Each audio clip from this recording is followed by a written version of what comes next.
Hey, internet friends, this is Magic Brad on the Magic Brad Show in Synergy Cafe. And I've got a new friend that's just down 35W here from Minneapolis, living in Dallas, Texas. And his name is Angel, and the last name is Ribo. You there, Angel? I am here indeed. Thank you for having me, Magic Brad, and thank you everybody who's listening to us today. How was the weather down there? I understood you guys got some of our Minnesota snow down there a while ago. Oh, come on, don't remind me. That wasn't the worst thing, right? The worst thing was having no power for a long time. Yeah. So weather today is we have some clouds and it's sunny, and we were 49 at the beginning of the day. So probably right now we are over 50. You got the power back. Oh yeah. But the funny thing is that we're having internet outages. Oh, sure. Yeah. So Also we have to get ready for that. Hopefully this will go smoothly. Yeah. Absolutely. No. I mean, the thing is, how to say this? You would never imagine that you would be 35 degrees inside your house. I mean, it's like crazy stuff. And how can we possibly do that? You see your breath? It was dark, so I don't remember. Well, Angel, I don't do these real long. I keep them kind of condensed. And Oh, please, right absolutely. I'm all about it. Please. Absolutely. Thank you. How long have you lived in Dallas? For 10 years now. Okay, deep roots. Yeah, it's a great place. It's a great place. Yeah, absolutely. And you're married and got kids? You're a single wife? I'm married. I have 3 kids. Okay. 2 live at home. The other one left already. So yeah. So I mean, we are excited. We love it here. We're very, very into the community. We are volunteers in local hospices, volunteers in the schools. So we are all in here. I mean, we love it here. We are north of Dallas, actually, in a place called Plano, and it's a. Oh, that's where they make the tackle boxes, the fishing tackle boxes in Plano, Texas. It can be. I don't know. I should be a fisherman. Oh, the tackle boxes. Oh, okay. Oh, okay. Yeah. I think it's the second person that has told me that before. It could be. But there's so many headquarters of large corporations right now.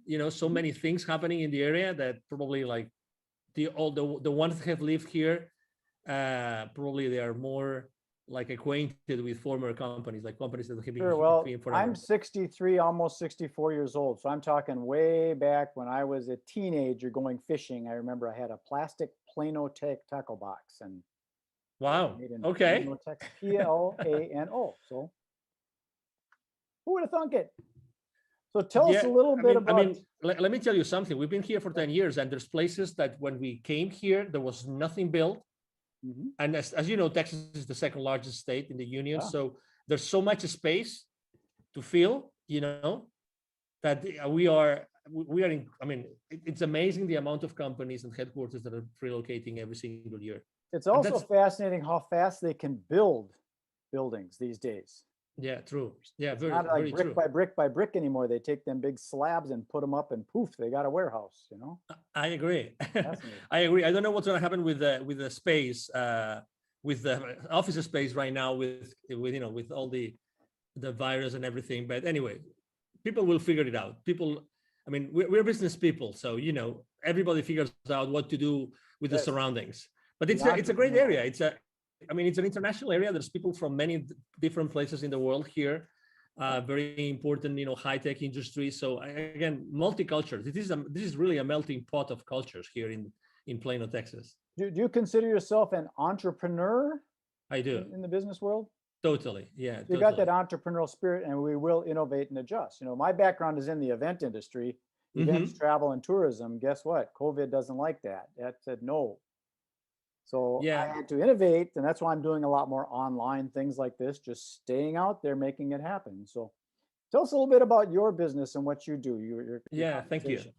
Absolutely. So basically, both corporate CEOs and established entrepreneurs, they hire me to bridge the gap globally for expansion and exposure.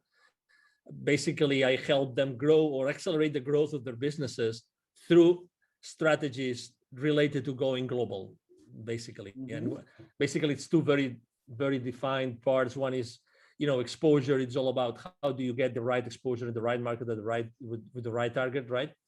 Mm-hmm. And the other one is how to get, basically, it's more like business development.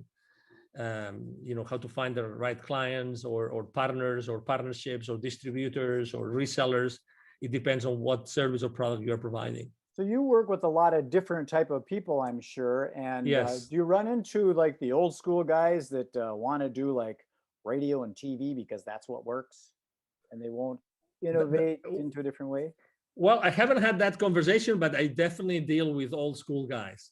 And I think that everybody is so sensitive already about online, that, I mean, I have been offered myself to have a show on a radio station. But obviously then it's all about, I would have it if I could bring my clients on, and then I could help them, publicize their system, their products and services, right? So it all depends. It all goes down to the audience that you are serving. But I think that right now, even the older schoolers are really, they know that they have to be online. And to that purpose, actually, I use LinkedIn extensively. Yeah. I use as you probably have seen, I mean, I'm very active on LinkedIn. I have 27,000 connections. I literally interact with a few, over, now that I counted, it's over 1,500, almost 2,000 people on LinkedIn interacting every single week, literally. Wow. So yeah, I have it's where that's my world. It's where I, interact with everybody. Well, the reason I bring it up, because I'm in the event business, and there was a party supply store locally here, and the old school guys, they've been around for like 30 years or something like that. They wanted to do radio ads. They didn't really want to put money into this social media thing because they wanted to do the old radio. And you could take that money and you can really put it into a much better place online these days when you understand that kind of thing. Some don't. But it's a great way of thinking still, because so the question that I like, I'm not the person that asks, can we do this or can we do that? Like, close-ended questions. I'm more the kind of guy that asks my clients, my partners, I ask, how can we? Yeah. And I think that at the end of the day, the main reason why they wanted to be on radio shows or let's say the classic radio, is because of the human touch. And for instance, the other day I was having a conversation with an entrepreneur. He wanted me to help her launch a show online. And actually we ended up thinking of how do we make this show online as the old radio shows in which people they would never miss the show. They already knew at what time it was every single week. Right. And they wanted to be there, and they wanted to make phone calls to the show and actually ask them questions live, these kind of things, and then the radio shows were many different things, but number one, they were informative, but more importantly, they would accompany you, right? They would be your buddies. You know what I mean? If you felt kind of alone or you didn't know what to do, you would go to those programs because you like the host or co-hosts, right? And it's a place where you wanted to be heard and you were curious about the questions of others. So if you realize this, it's like, how do you keep the human connection alive, having an online interaction? That's the question I'm answering myself for my clients every single day. That's exactly what I do.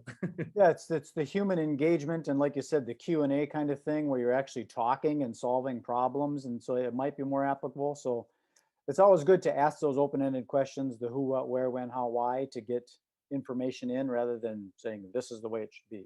Yes, sir. Exactly. Yeah. Are there any specific niches that you work in? Do you work in like that's a great question. Real estate? That's a great question. To be honest, historically, I was working with literally every single industry. Today, it's more related to the mindset of the owner, CEO, entrepreneur, more than to any industry. I really don't think there's any industry I have not worked. To be honest. So you prefer to work with the owner operator rather than going through the red tape of the committee and the board and all that kind of stuff? No, that's a great question again. No, I don't mind, because I'm good. I'm good physically. Let's say I like to have the face-to-face, Yeah. So that's where I am really, I mean, if I may say, right, humbly speaking, good at. I'm good at being face-to-face with people, talking to people, listening to people, and understanding what they want so that I can provide them with what they need. So to your question, I really like when there's a structure already in place, because that makes things easier. But Sure. that's for corporations, right? But I work a lot with entrepreneurs. So, it's all about the mindset of the person you're working with rather than the kind of company, either size or industry, really. Sure. Yeah, because sometimes people are concerned about their competition, Yeah. and maybe there is no competition. You're just in your own lane. Depends on how Yeah. fast you want to drive. But yeah, and that's one of the reasons why, for instance, last year here in the Dallas business arena, I was helping an accelerator with their entrepreneurs and startup owners. And we did a couple of webinars throughout the year, last year, about pivoting in times of crisis. And a lot of entrepreneurs, while pivoting, is like you are starting over your business, right? Somehow. So they were afraid of, oh, is there competition or there is no competition? I think that's the wrong question, very, very humbly speaking, okay? I think that's the wrong question. The thing is, I mean, do I really like what I'm going to do or to sell? Mm-hmm. Do I have the expertise? Is there an audience for this? And are they going to pay for it? If you're able to answer those 4 questions, then the competition really becomes irrelevant. Because Correct. If you're able to do yourself, you're able to do something better than the competition, if there's competition, then you're going to thrive. So the question is rather not if there's competition, is how can I differentiate myself? And again, I also believe that the same way I told you before that I don't pick like industries, or I don't pick company sizes, or profiles. I pick mindset. I think it's the exact same way. I think that even if you provide the same service as someone else, I think that you are going to be, there's still going to be an audience, because people will like you as opposed to someone else. You know what I mean? I agree. So let's say you and I, we both provide the same service. By nature, there's going to be people that naturally will be attracted to you, and other will be attracted to me. Sure. Just because of who you are, even because of your physical appearance, the way you speak, your accent. I mean, there's so many variables. I mean, your experience in life, right? There's so many things. I agree. So that's why I think that it all depends on how badly you want to do this, how really enthusiastic and passionate you are about providing a specific service or selling a specific product, rather than the competition. I'm very skeptical about cutting someone's wings because of the competition. Very skeptical. Yeah, I've never really understood the competition in business, because if you look at it, McDonald's and Burger King and Coca-Cola and Pepsi are still there, so nobody's won. There is no goal. There's no end goal like there is in a sports game, where there's a goal and a time that runs out. And there are more and more. It's funny that you mentioned this, because if you go to the central markets or to the Whole Foods markets and these places, you will see that there's probably like 4 or 5 more brands of cola, of cola, refreshment. Yes. There are already. And if you go, actually, I remember when I was still living in Latin America 11, 12 years ago, there was actually a very, very popular soda brand that was from Peru that was competing head to head with both Pepsi and Coca-Cola. And that was, again, 12 years ago, and they started 20 plus years I'm in ago. agreement with that. I think it's, if your mother and father competed, you wouldn't be here. Exactly. You got to work together. Which ends up, which eventually takes you to a place where, okay, so how can I collaborate as opposed to compete? I agree. Maybe so that's why there are so many similar ways. There. I'm building out a thing called the Synergy Collaborative, because that's what it is. It's working together. Figure out how can we don't want to take and share the pie, but let's make a bigger pie. So let me tell you something. So every time I speak about the main mistakes that entrepreneurs make when they start their own journey, collaboration is one of the main mistakes. Number 1, because it's a blind spot for them. Number 2, because they are afraid of it. And number 3, because they're not able to do it. They don't know how to do it. It sounds crazy, but if you analyze it, and you said it great, Magic Brad, we are not taught on how to collaborate.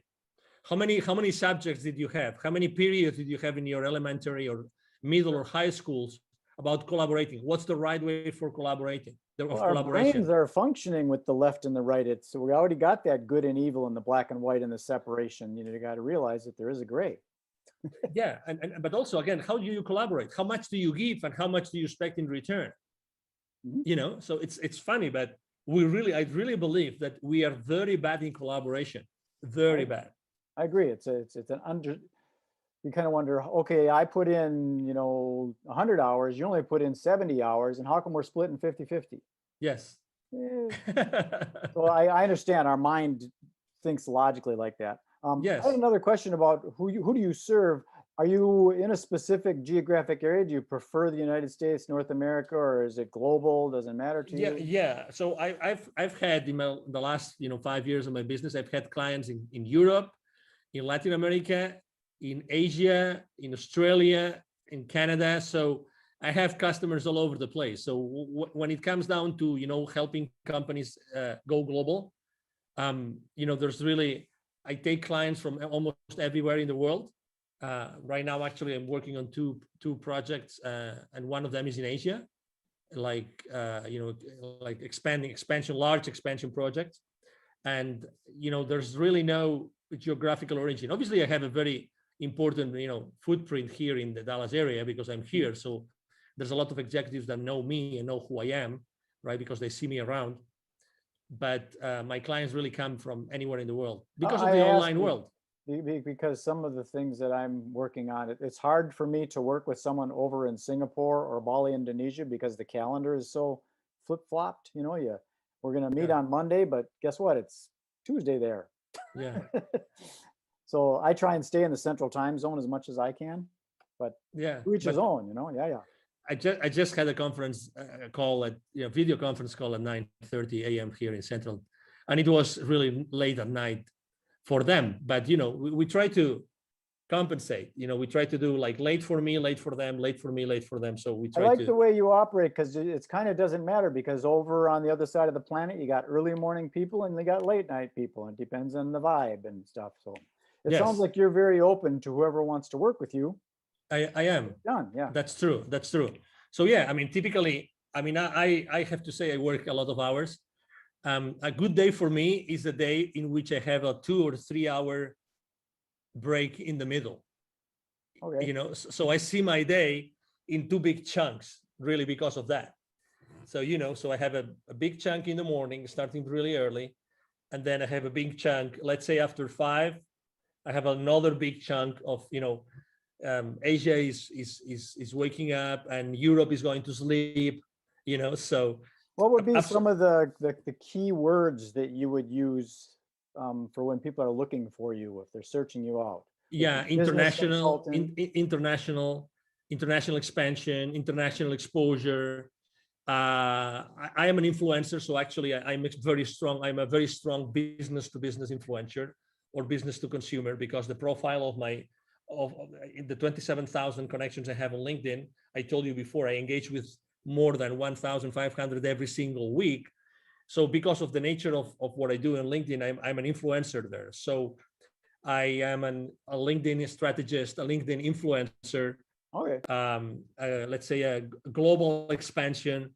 Those would be the keywords. Yeah, LinkedIn is a whole nother world. I got a friend locally here that wrote a book on it. He calls himself the LinkedIn rock star. Mike O'Neill. I don't know if you know that name. I've heard his name. Yes. He's definitely a Mike O'Neill. Okay. Lives here in Minneapolis. Used to be out in Denver, but he's really heavy into LinkedIn Navigator and helping lead generation for his clients. That's what that's good. Generation through LinkedIn. I do a lot of that. Magic Brad. A lot.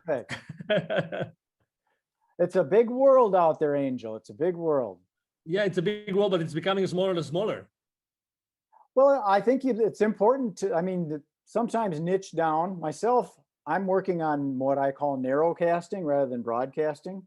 Yeah. I'm trying to stay within the central time zone so that we're all working on the same time frame. And in the event industry, so I'm specific to the event industry, ideally right here in the Twin Cities. So suppliers of events and people that plan events. So I'm pretty niche down, but inevitably you get into this, oh, that looks interesting. I should sell that software to real estate agents. And you get lost sometimes. Yeah. You gotta put the blinders on and stay focused. Yeah, I agree. I have a hard time with that. Yeah. So tell us, how do we get a hold of you if someone says, that sounds interesting, I want to expand my business globally? How do we get a hold of Thank that you. angel guy? Thank you. Absolutely. So it's very easy. As I said before, I'm actually very active online. So it's going to be, if you Google my name, you will see all my social media outlets and posts every single day, every single day. Right here, Angel Ribo. Thank you. Yeah, that's my LinkedIn profile. Right Thank you. there. If it looks like that, that's where you go. Exactly. Thank Alrighty. you. So you can go to LinkedIn but the easiest way to reach out to me directly is through my email address. Every single day I answer every single message. I have a team behind me.